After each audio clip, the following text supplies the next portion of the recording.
आज पूरे विश्व में पूरी सनसनी मची हुई है और तेजी से न्यूज फैला। मैं आज बात करने वाला हूं बांग्लादेश के पूर्व प्रधानमंत्री शेख हसीना के बारे में, जो कि उनको वहां के कानून द्वारा, वहां के न्यायाधीशों द्वारा उनको फांसी की सजा दी गई।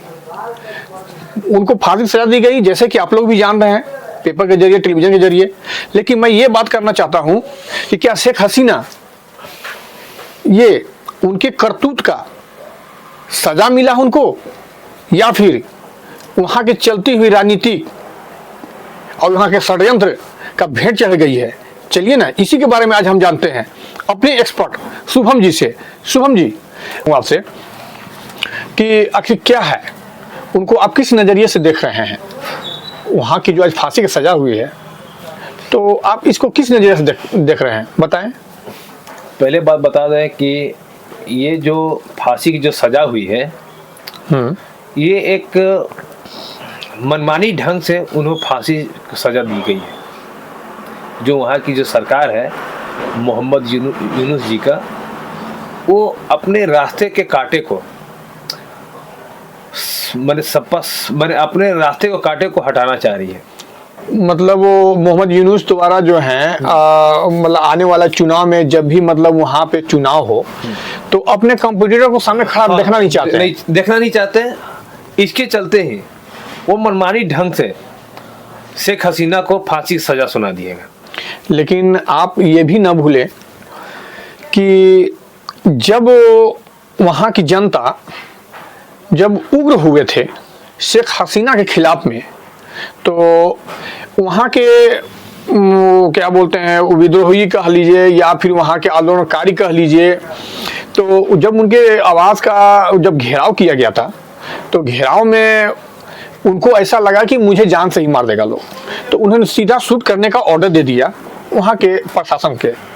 तो प्रशासन द्वारा जो उठा, वो बहुत सारे लोगों को, वहाँ की जनता को जो है से शूट कर दिया, मर गया।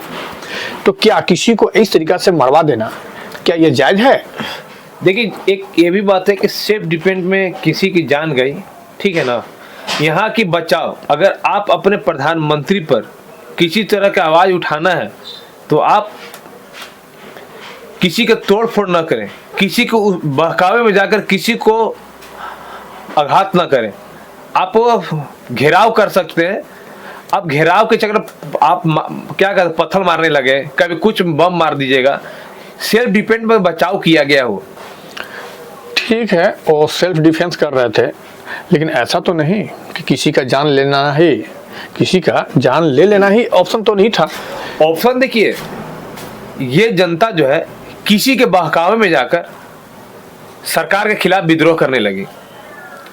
सरकार को समझाई भी कि सबका समाधान होगा, लेकिन आप ऐसे बहुत तरह शांति का बचाव किया गया। लेकिन वहाँ का जो अभी जो प्रेजेंट में जो प्रधानमंत्री बने हुए हैं यूनुस जी, उनके बहकावे में आकर जनता ने इस तरह का इतना बड़ा कांड कर दिया। नहीं तो हमारे जो पूर्व प्रधानमंत्री थी उतना भी खराब नहीं थी, वो जनता को भी जानती थी, लेकिन जनता को उस्काया गया। हाँ, ये तो आपके बात से सहमत हैं हम कि वहाँ के लोग जो है उस्काए में हैं, लेकिन ये किसके उकसाए में है, ये आप इसका खुलासा कर सकते हैं? बिल्कुल, वहाँ के जो प्रेजेंट में जो प्रधानमंत्री हैं मोहम्मद यूनुस जी का, वो एक षड्यंत्र के द्वारा शेख हसीना को हटाना चाह रहे थे। तो इस रीजन में अगर कुछ जनता तो चाहती भी थी शेख हसीना को और कुछ जनता नहीं चाहती थी, तो उसने ऐसा पार्टी का गठन किया जैसे कि सांप भी मर जाए और मेरा लाठी भी ना टूटे। तो इसमें सीधा साधा दोष जनता पर ऊपर आ जाए, अब हम बच जाए। मोहम्मद यूनुस का इस सबसे बड़ा षड्यंत्र था, जो अपने पर वो कामयाब भी हुए और जनता दोषी मराए भी। लेकिन आप जितने भी तरीका की बात कर रहे हैं, एक कानून में जब वहाँ न्यायालय में जब जाता है, पूरा उसका रिपोर्ट जब सौंपा जाता है, तो इस तरीके से दलील तो होती नहीं है।